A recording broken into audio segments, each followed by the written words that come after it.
All right. Okay. Good evening, everyone. Pursuant to Chapter 2 of the Acts of 2023, this public meeting will be conducted via remote participation. A recording of this meeting will be made available along with the minutes on our website at somervillema.gov/biosafety. I want to thank everyone for joining us this evening. We have a fairly busy schedule. We have a couple presentations. So I just thought we'd jump right into it. Because I can't see you on camera, panelists, at the bottom of your board or page, you should be able to raise your hand. So if I ask for seconds or votes, we're going to count those raised hands as responses, if that's okay. If there are, any other, side objections or anything like that, feel free to put them in the chat. Happy to answer those as well. And Michael has joined. Michael, I'm going to add you as a panelist. Let's see here. Good. All right. So Michael's here. Excellent.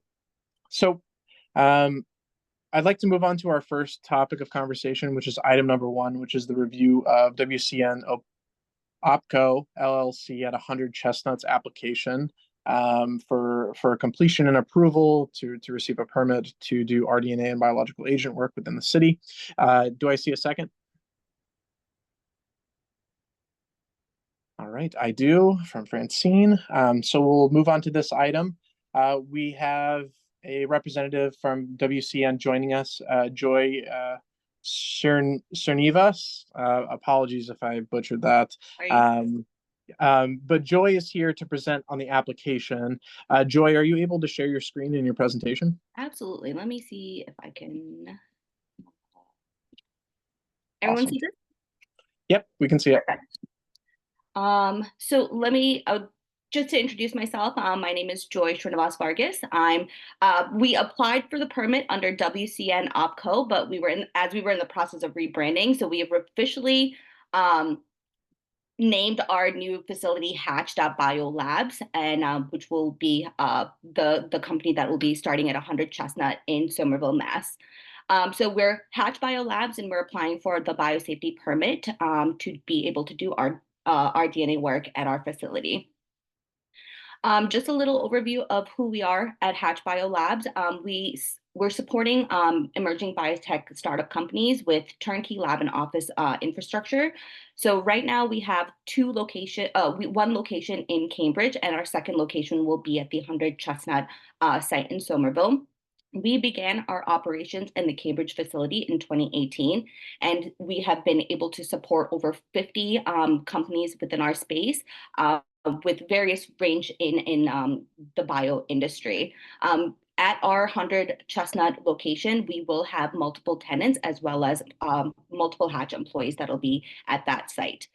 So as I mentioned, we are actively searching for the rDNA permit, which will be experiments that will be conducted by our tenants to push their scientific efforts. So to give you an overall general overview of our facility.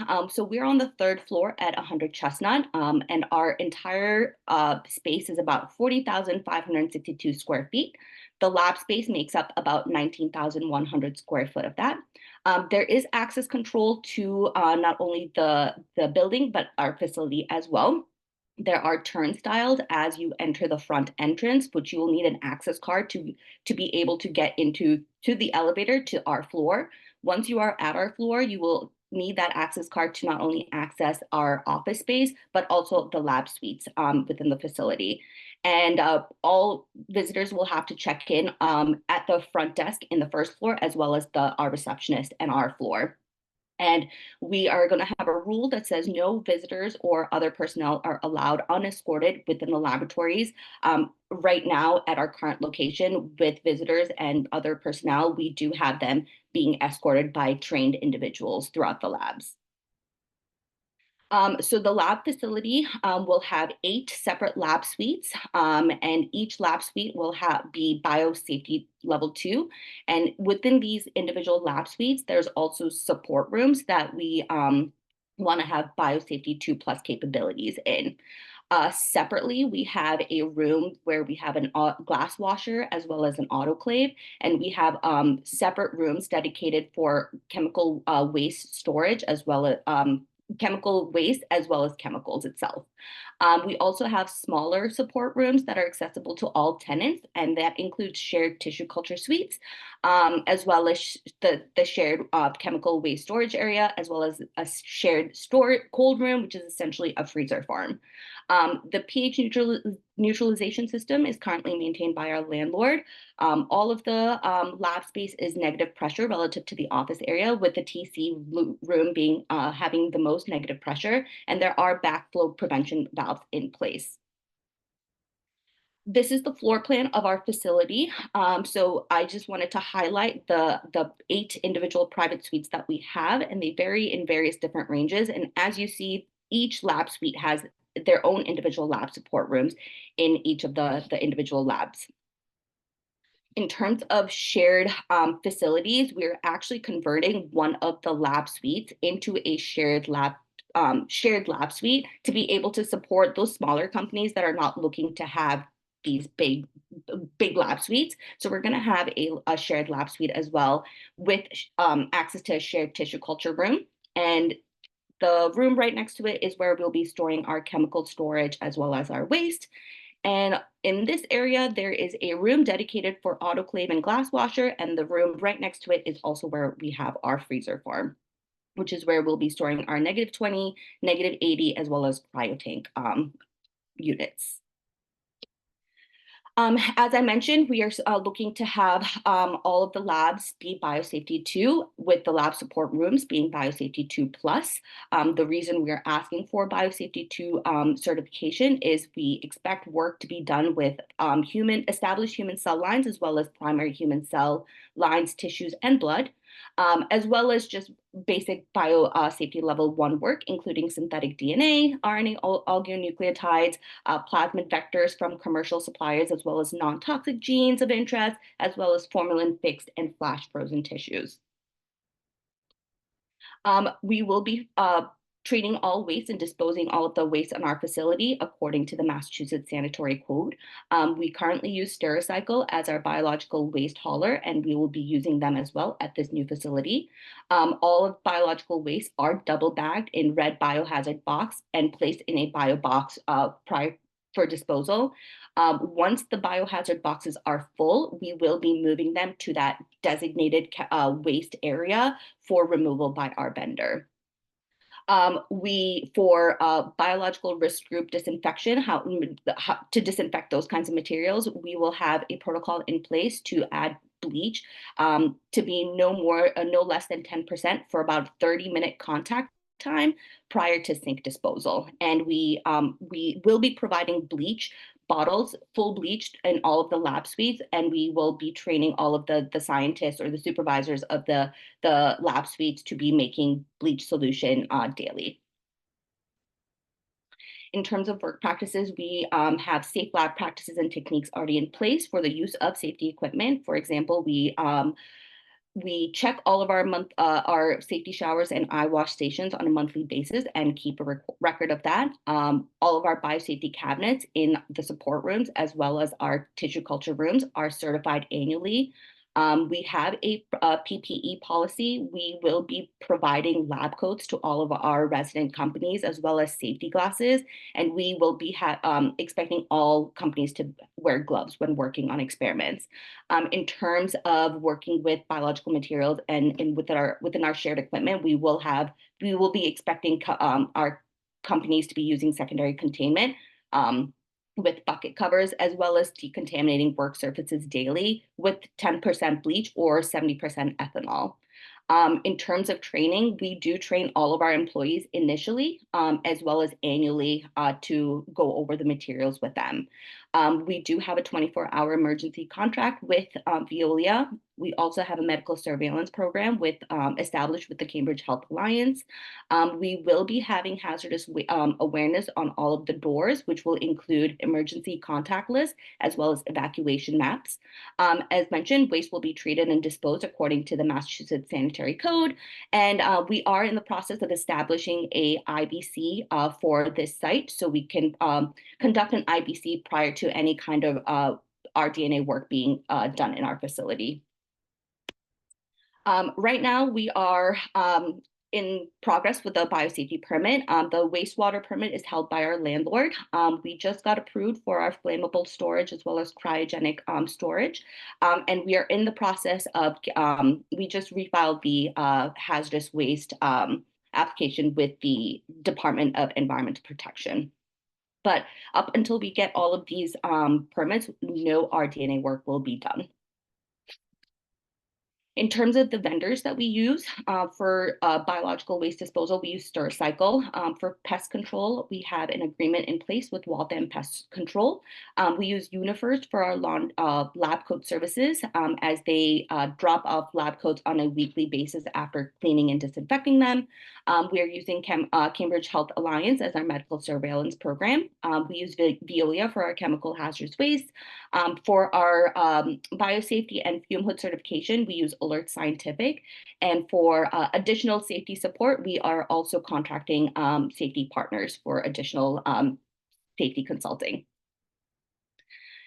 In terms of training, we have 3 training established in our program, which include the emergency action plan plus the OSHA hazard communication awareness, which generally covers general safety procedures of our facility, our emergency procedures that we have, as well as what to do in case of an exposure, as well as go over the hazard communication protocol as per the OSHA requirement. We perform this training, again, initially as companies start, as well as annually. We also do the biological safety and bloodborne pathogen training initially and annually, and that essentially covers biosafety practices in the lab, how to work in a lab, exposure protection, how to bio waste and how to disinfect waste, biohazard emergency, as well as bloodborne pathogen training. And finally, we have the OSHA lab standard, which is our chemical hygiene safety, which covers chemical hygiene, exposure control, what to do in case of a spill, and waste procedures. And again, all of these trainings are initially done when companies start or employees are hired, and then annually. As I mentioned, we have contracted safety partners as our safety consultant, and they will be providing us required training documentation that is in accordance with the federal, state, and local regulations. And they will also be available for additional training such as RCRA, CPR, and DOT IAT training as needed for those individuals that will be taking care of those kinds of activities. And that is an overview of our permit application at Hatch.Bio Labs, and happy to answer any questions that you may have.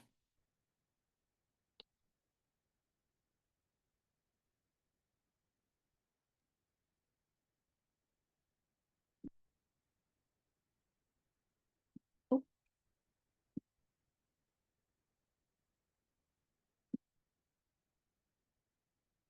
I'm sorry, I can't hear you. And I'm muted because I forgot I'm talking on my phone. So I'll open it up for conversation. Francine, I'll recognize you first. Thank you, Colin. I had a quick question. It was difficult to see from the picture, but you had noted waste rooms. Are you planning to commingle the biological waste and the chemical waste in the same room, or is the plan to have those as separate waste streams in separate rooms? Great question. So right now, the plan is to have them in the same room, but we have the capability to split them into 2 separate rooms as we have those rooms. So we can do it both ways, but right now we have both biological as well as chemical waste in the same room. The way we store that is biological waste are stored on a secondary containment platform, and all of the chemical waste are actually are stored in a chemical cabinet. Thank you, Joy. Thank you, Francine, for the question. Michael? Yeah, thank you. So thank you for that. You have a bunch of different tenants, and you have some, I guess, some experience at your other facilities. The training looks fine. What kind of compliance are you seeing from your tenants? Oh, that's a great question. So we see full compliance as we have ensure that we have members on site to make sure that those protocols are being followed. So we have a lab assistant or lab technician that is on site every day to make sure that bleach waste is getting disposed of correctly. If there's waste boxes that are full and generated, that they get removed and disposed of in an appropriate time. So we do make sure that our team is the one that ensures that people are following the rules and protocols that we have in place. Great. And every time you go into a BSL-2 lab, you got to put on the gloves and the lab coat and the thing. And I can certainly see people trying to cut that short. Yep. So you're monitoring that as well. Yes, and as to kind of prevent that, we have, so our PPE protocol is safety glasses, lab coat, and gloves. But we're a little laxed as to when you're just in the lab. If you're just going to go grab a piece of paper that you left in the lab, we're not going to ding you for not wearing a glove. But if you are working on active experiments or you're working on any shared equipment, the expectation is gloves to be worn at all times. Great, thank you. Mm-hmm. Thank you, Joy. Thank you, Michael. I'm going to recognize one of our attendees. Well, actually, no, hold on. Sorry, panelists first. I'm going to recognize Francine and then Lee after. Okay, just as a follow-up to Michael's question, you had mentioned that somebody was just running in to grab a piece of paper, not gloves, but you are still mandating a lab coat and safety glasses, even if they're just running in to grab something, correct? Absolutely. And there will be signage posted at every lab door that indicates what PPE is required prior to entering the lab. But yes, we will require lab coats and safety glasses and before entering any lab. Thank you. I'm going to recognize an attendee, Lee Ospitz. You should be allowed to talk now. You hear me? Yep. Oh, good. This is a generic question that Colin may be in a better position to answer. What non-bio tenants, if any, are there in the building at 100 Chestnut? And are there pest control plans on file for each of them and for any shared parking spaces? So we have a pest control program at our facility. I believe the other companies in that building are all bio-based. And correct me if I'm wrong, Colin, but I believe right now all of the companies in that building are bio-based. Thank you, Joy. I believe that is correct. Lee, if you would like to follow up with me afterwards, I can pull our ISD internal reports for any additional licenses that have been applied for, but I'm only aware of biotechs that are going to be there currently. Thank you.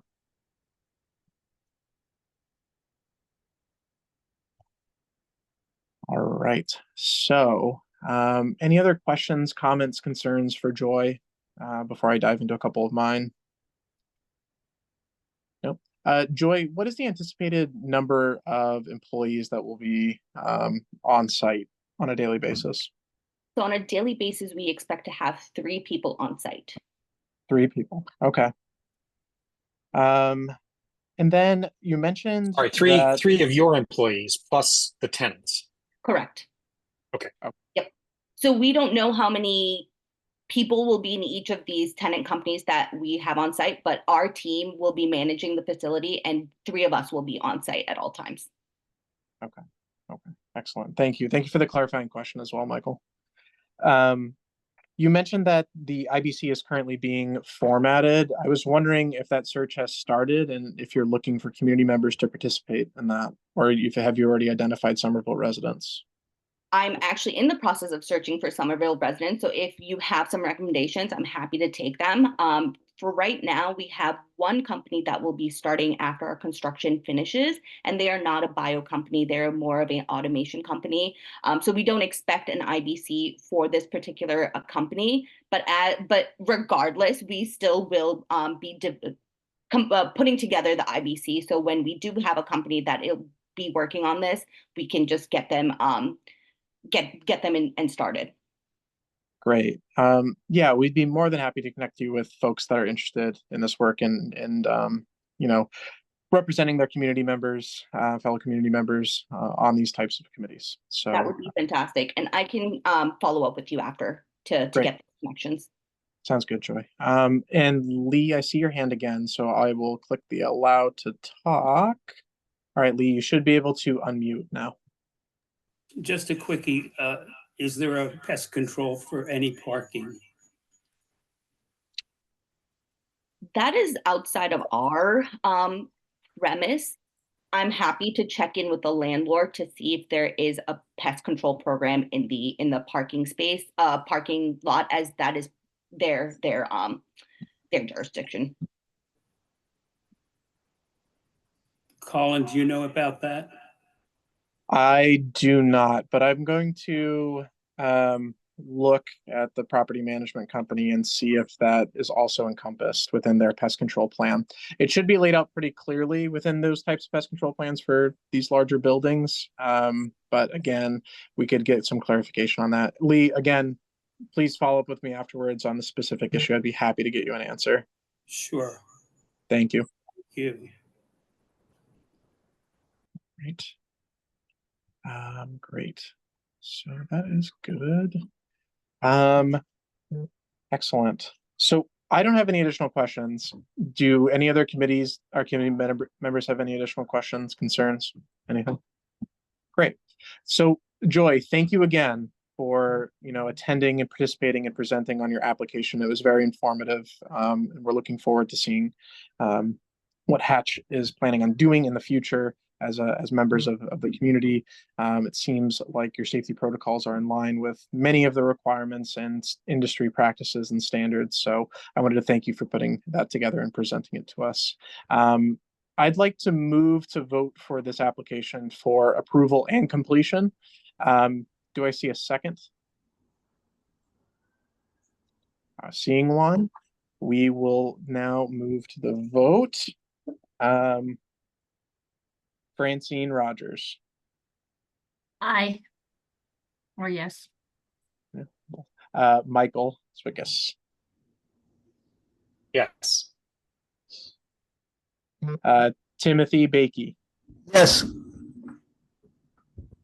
Elise Belarge. Yes. Alex Vera. I'm going to abstain, Colin.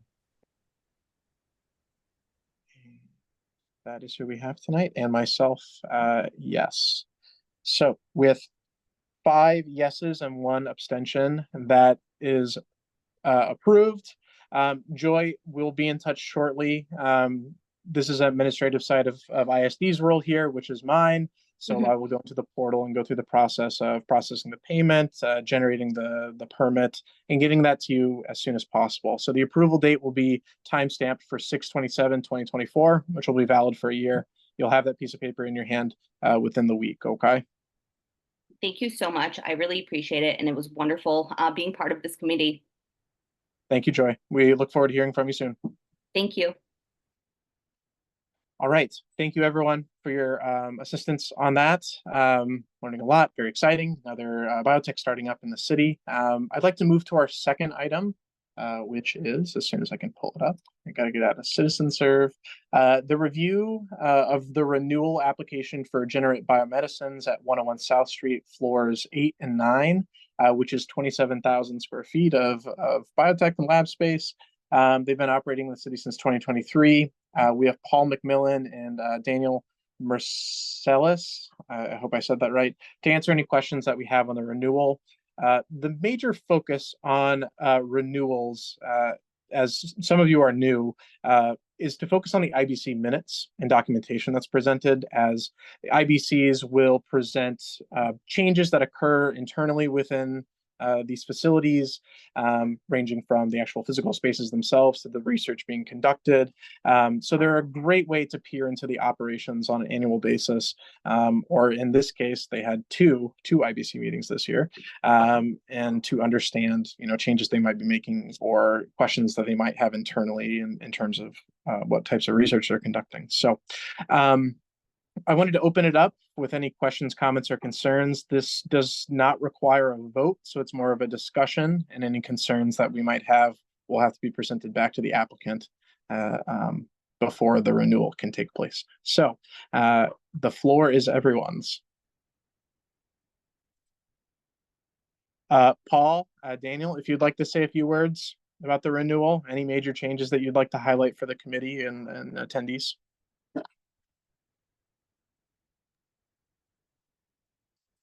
Can everybody hear me? No change, some minor changes to the projects, but nothing overall. We did add a number of employees last year, so did experience some growth. So that was noted in the total employee. The totals we're averaging throughout the year, but the projects themselves, the safety controls, the layout of the facility did not experience any major changes. Thank you, Paul. And in reviewing the documentation, that's true. No major changes were indicated. No major incidents related to health or safety occurred or have been reported for both the August 4th meeting last year and then the December 4th meeting as well. I currently don't have any questions. Committee members, going once, going twice, anything to comment? Excellent. So because this is just more of an administrative process, we can just go through the renewal internally and process payments and get you an updated permit as soon as possible. Paul and Daniel, thank you both for your time and spending a little bit of your evening with us. If you have any questions, comments, or concerns for us, feel free to reach out, okay? All right, thank you very much, everyone. Excellent. So we're actually moving really quick tonight. So this is great. The final item for this evening is item number 3, which is the review of the biosafety chair position and job description. So we've developed a very skeletal job description, vaguely, encompassing some of the responsibilities that are associated with a chair role for this committee. For those of you who were not at the previous meeting, the rationale for this is that it's very weird to have a city staff member chair a public committee. This isn't very normal. This only occurred because the ordinance needed to be updated and a lot of this committee needed to be established. And I happened to be 5 feet away from the then Board of Health chair when that happened. The objective is to find a chair that has experience within the biosafety field, within the biotech world, who understands, its intricacies and is able to, come from the perspective as a community member. So I'm going to share my screen quickly with the job description. And we are going to look at this one. So committee members have received this currently in its current form. It's very vague on purpose. But the city of Somerville is seeking a dedicated, knowledgeable individual to serve as the biosafety committee chair. It is a volunteer position, so that might be a bit of a turnoff for some folks. But those folks who are fluent in biosafety policies and procedures, understand the regulatory frameworks that we're operating in currently and that these facilities are going to be operating in. So I wanted to elicit feedback from committee members and what they thought about this job description, some additions that they might have, and from the public themselves. What do you want to see within a job description for a committee chair, and what their role is? So yeah, any feedback on this job description? Colin, I just had a quick question about it. Yeah. Just in terms of like numbers, does this mean that we need to have more people, or someone who is already on the committee, like a citizen member of the committee, could be this person and then their role would not need to be filled? That could happen. Yeah, that's something that we could do. The committee reserves the right to essentially nominate a chair whenever we need to. I'm currently serving as the chair, but if we would like to vote in a new one for someone currently on the committee, that's possible. If not, we can reach out to the rest of the community and present this as an opportunity. But I think we also have to present it to the community. I'm a little unsure. I have to reach back out to HR and the mayor's office about the appointment process to ensure that we're allowing this opportunity for the public as well. I see Lee's hand. Lee, you should be able to unmute. Yes, I was going to suggest that Alex Vera might be the chair if the city would be so kind as to submit his name to the council for approval. When I did a public records request, I found out that he was last approved for a 3-year term 38 years ago. I believe 38 years ago tomorrow. So this is a double-barreled question. Number one, it'd be nice to make him legitimate. And number two, I don't think the BA in biology is a necessary criterion for someone who's had long experience in the industry. Thank you, Lee. No, that's very helpful feedback for sure. Francine. I would also say it's probably going to be very difficult for you to get somebody certified in biosafety because there's not even 600 of us. Oh, okay. All right. It's a very elite group. Francine, you are one of them. So yeah, no, that's definitely something we need to take into account. If this is something that we need to make the requirements less, technical, then so be it. When writing this, I was just like, well, it would be really great to have, folks with, lots of experience and things like that. But if that happens to be the case, then if for the record, Colin, I don't have a certification in biosafety either. Yeah, but you I thought that was my out. You have the exposure. It's always helpful. Oh, Lee. Okay, here. And all right, Lee, you should be able to unmute. I'm sorry, I don't know how to turn off the. Oh, okay. Here, I can do this and then lower hand. Okay, that should have worked. Excellent. Okay, so a couple good questions coming up about internal promotion versus, opening up to the public.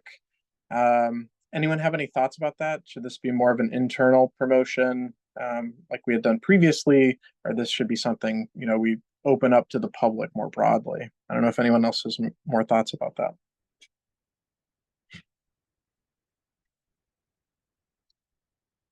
All right. I mean, I don't see why. I mean, if there's somebody out there that matches these criteria who wants to be involved, I think that would be a plus. I'm not sure that there are many people outside who would be excited to do that or who haven't already, but I don't think it can hurt if we add somebody rather than just moving somebody up. Sure, yeah, why not?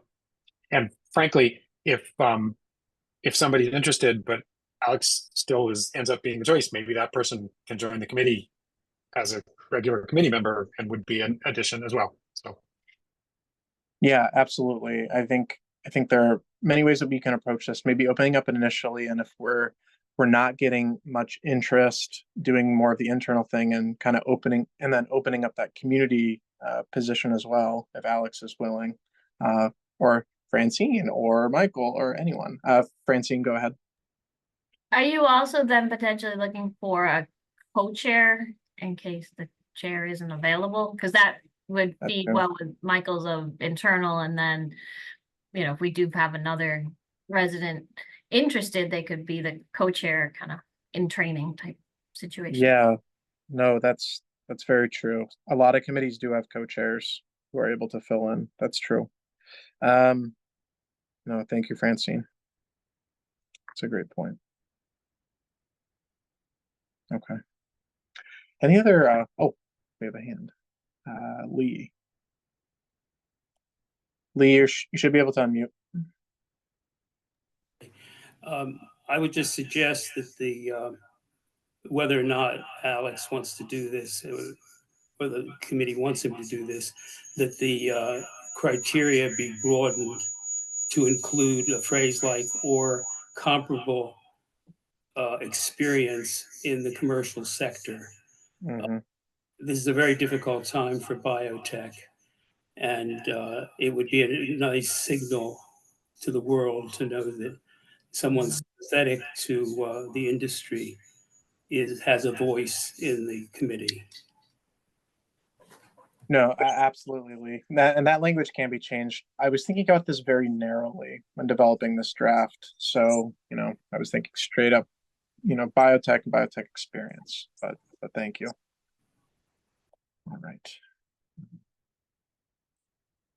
All right. And then Ranjan, here, you should be able to unmute. Thank you. I don't recall. Am I simply an observer at the meeting, or am I free to comment on what we're discussing? You're free to comment. Free to comment. Oh yes. Okay. Thank you.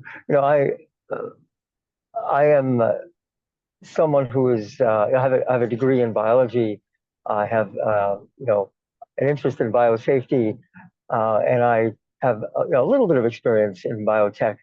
Looking at formal education versus experience, I would say that the requirements for any such position should include both. So while it may not be that a person should be required to have a degree in biology, having some sort of formalized, structured educational components to their CV, I think is indispensable, as well as the other side, having some degree, whether it's 5 years or 10 years of relevant biotech experience is also indispensable. So, even if the look at the person's application, these applications is somewhat flexible in terms of accommodating for the understandable huge variety in paths that people may have taken through the science and biotech worlds.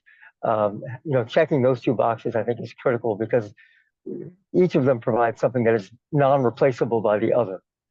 And certainly with Somerville, actually a growing biotech presence, and aiming even higher at the level at which it wants to function and participate in the global biotech scene. We want to continually not only keep up but raise the bar, especially given how fast biotech is advancing and just how powerful the technologies are getting. Mm-hmm. No, absolutely. And yeah, opening up those qualifications criteria and making sure that it's broad so we can encompass so many of the folks, so many of the talented people that are living in Somerville and in this area who have exposure and knowledge and educational backgrounds and industry backgrounds. And, there are many different facets within the biotech sphere in terms of experience with vendors and contractors and all these groups. So yeah, broadening out the qualifications and what we're looking for is going to be a tap with the next draft for sure. Mm-hmm. Thank you, Ranjan. Appreciate that. Great. Are there any other questions, comments, concerns on this? Again, this was a very, very skeletal draft. So there will be a new one that we'll discuss at the next meeting. But for now, I'll work on broadening the language to make sure we're doing this correctly. So what the appointments process looks like now for the public is that we'll have to announce this on the city's many different avenues of communication with the public. There'll be a period in which we're able to accept applications. And then community members will actually be asked to take some time out of their day. I know it can be difficult with work and summer and all plans that happen to be occurring. But it's important that at least 2 of us are in the room with candidates to discuss the ins and outs of the committee, our experiences and questions we might have for them. Some of you have gone through this new process, so I wanted to thank you for going through that. But we'll keep moving with this and polish it a bit more before releasing it to the public. So if you have any input that you'd like to get to me offline that we can include in the future meeting, please do so. That would be extremely helpful. Great. Before we adjourn this evening, I would like to just give everyone a heads up. This is renewal season. We have a lot of permits expiring middle July, late July. So we're starting to receive those renewals now. and ISD is currently going through the process of processing those, making sure that the files are all there, and I'll send committee members all, you'll get your beautiful compressed file from me within the next week or so. So please review those renewals. The IBC minutes are extremely valuable in understanding what's been going on an annual basis within these in these facilities. So, and they're just interesting just to see the work that's being done and developments that are occurring. So look out for those. We'll have this item. We'll have a few more down the road. We still have to discuss ABSLs within the city and requirements that we're going to have with those, or requirements we're not going to have with those. That's something that we have to discuss. And Julia, who's not here tonight, has done some excellent work, and I'm going to reach back out to her and reconnect on any new things that she's found. And Karen is providing some resources as well. So we're going to learn more about ABSLs within the city and develop a little more knowledge around that before making a decision. All right. Any other questions, comments, or concerns for everyone? From anyone? All right. Lee, I see your hand. Oh, whoops. Oh, wait. Here you go, Lee. You should be able to unmute. This is just a quickie, Yeah. and a purely procedural matter. In addition to Alex, are there any other members whose names have not yet been submitted to the city council? Current names. No, everyone has been submitted, I believe. Has Alex, Francine, because I put in a public request, Yes. and Saw I that. never got an answer. Oh, on that question? Okay. All right. No, Francine was just appointed and submitted through, I believe it was through legislative matter, or not legislative matters, through the council, and that was approved. Francine, yeah, that was not even a year ago. So that's been done. It was the same time that Michael was appointed as well. So they were both put through the normal procedure, the required procedure. Correct. If the clerk's office hasn't gotten back to you or their records seem out of date, I'll be sure to update them. But we had submitted this with them previously just to confirm when they were appointed and everything. We had updated the committee members list during that time. So there really shouldn't be a discrepancy. And if there is, I'll work with the clerk's office to correct that. And is there any plan to submit Alex's name? Yes. Well, that is something that we've put off for too long. So Alex will resubmit you, and we'll get you back up to date and everything there. So your turn continue. Thank you, Lee. Appreciate that. Okay. All right. So I'd like to move to adjourn this evening's meeting. Thank you all. And do I see a second? All right, seeing a second. Thank you all for your time this evening. I really appreciate it. If any questions, comments, or concerns come up, feel free to reach out to me. Enjoy the rest of your evening and what's looking like a really nice weekend, actually. Not too boiling hot, I think. I hope that hasn't changed. All right, thank you all. Thanks.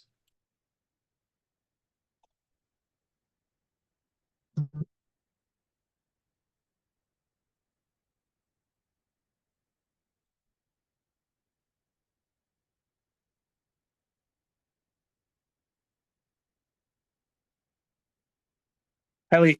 Hi. Sorry, I see that you raised your hand again.